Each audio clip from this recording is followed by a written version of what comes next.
3 দিন ধরে অচেতন, শ্বাস প্রশ্বাস চলছে কৃত্রিম উপায়ে। ঢাকা মেডিকেল কলেজ হাসপাতালে চিকিৎসাধীন মাগুরার 8 বছরের শিশু এখন জীবন মৃত্যুর সন্ধিক্ষণে।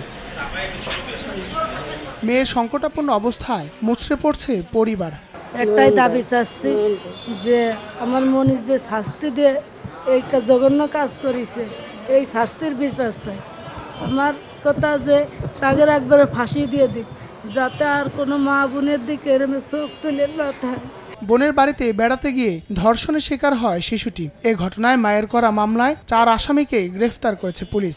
এই ঘটনায় আমরা 4 জনকে আটক করেছি, মামলা তদন্ত শুরু হয়েছে।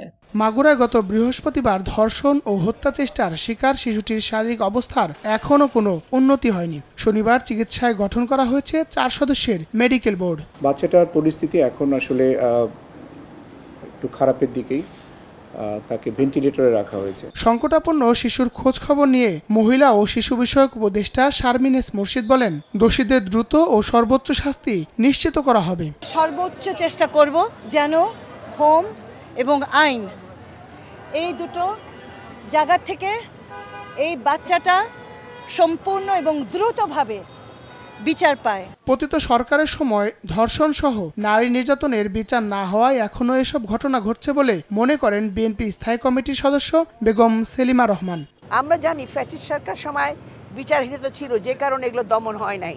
তারা বরঞ্চ আরো উৎসাহিত করত এই ধরনের ক্রিমিনালদের।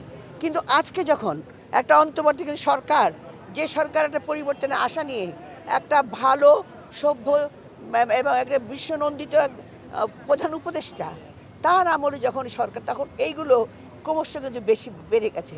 ধর্ষণের শিকার শিশুটির মায়ের সঙ্গে মুঠোফোনে কথা বলে চিকিৎসা ও সব ধরনের সহায়তার আশ্বাস দিয়েছেন বিএনপির ভারপ্রাপ্ত চেয়ারম্যান তারেক রহমান।